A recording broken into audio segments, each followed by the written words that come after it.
without reading them, and then exempts its own staffers from the law.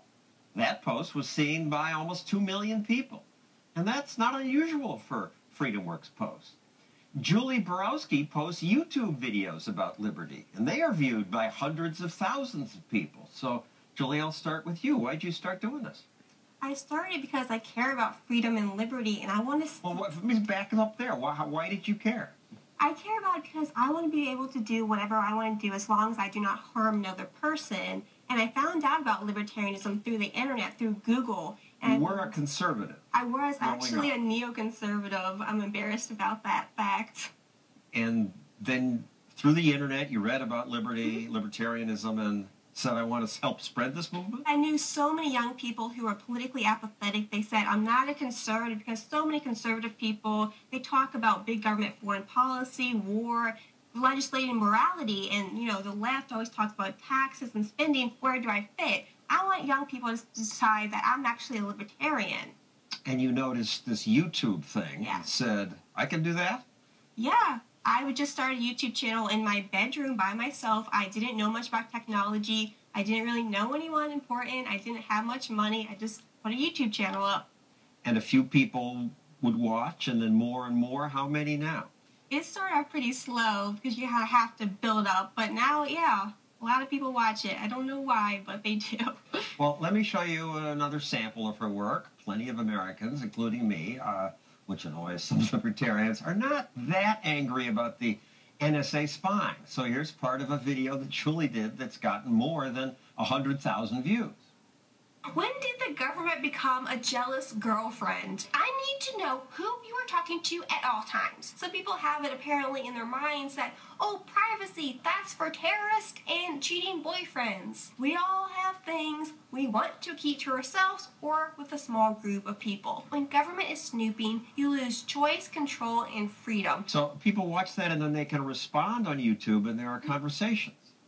Yeah, actually, I responded to you on Twitter about the NSA, and we had a bit of a debate because you said that it wasn't a big deal, but I think it is because I'm not really doing anything wrong, but I shouldn't be treated like a criminal by my own government.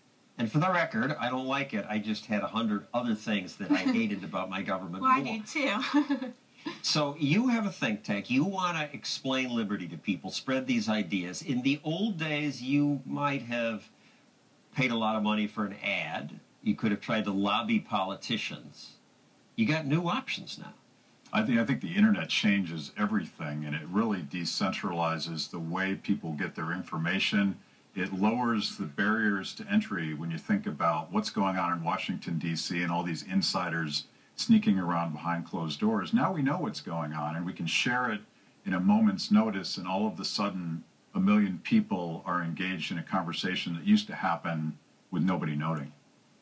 But you do a lot of it on Twitter, and you mentioned tweeting me. And, you know, that's not, how is that a conversation? That's just a couple words. Well, Twitter's a conversation. Actually, there's people on our staff that don't know how to communicate beyond 140 characters, and maybe that's a problem. But the old problem, the old think tank problem, is we would write 40-page white papers that nobody read, that nobody saw. So this is a way to engage people. And you start with a tweet, you have a conversation, but at some point, you start to dig deeper into the ideas of liberty. You start to read, at some point, maybe even read that 40-page white paper. And you have some 21,000 Twitter followers. You have 130,000 at FreedomWorks, but just by yourself, 20,000 people. Now, some of them are not fans, so you get some hate mail. Oh, definitely. There's a lot of trolls on the internet that post hateful comments, but I actually think it's good because people that are not libertarians are paying attention to my videos and my Twitter account. They may, you know, learn something. Well, that's the goal. And for people out there, you have tips on social media, how to spread these ideas? Don't overpost. We found that 3 times a day produces the highest level of engagement with our activists. And think about the multiplier effect. Of the people you touch, all of their friends then engage in that conversation. There's about 1 billion people on Twitter. So we as libertarians finally have that opportunity to potentially connect all the people that share these basic values in a way that's effective, in a way that lowers their costs, in a way that really engages people. Well, on this show, I'm trying to learn how to use social media, and on the bottom left of the screen, about here, there's this thing called a hashtag, and in this case it's innovation. This means you who are watching the show can use that hashtag to talk to other viewers about how wrong I am or how wonderfully insightful we are. And in fact, anyone on Twitter writing about innovation anywhere in the world can connect through that if they search the hashtag innovation. So why is this a big deal? All of a sudden, everybody in the world that's on Twitter, about 500,000 people, can connect if they're following that phrase innovation. You can have a conversation with people who didn't know that they believed the same things you did until we had that opportunity. And Twitter has links, so if you really want to read the Milton Friedman or Hayek, it can help take you there. It's a gateway drug. Pretty soon you're reading Human Action cover to cover. Well, I have to say I could never get through Human Action. Thank you, Matt and Julie. Coming up, how innovation gives us new things to do, like escaping inflation and even reviving your favorite TV show after it's canceled. This is it. This is our chance to make the Veronica Mars movie happen. If we reach our fundraising goal, we'll shoot the movie this summer.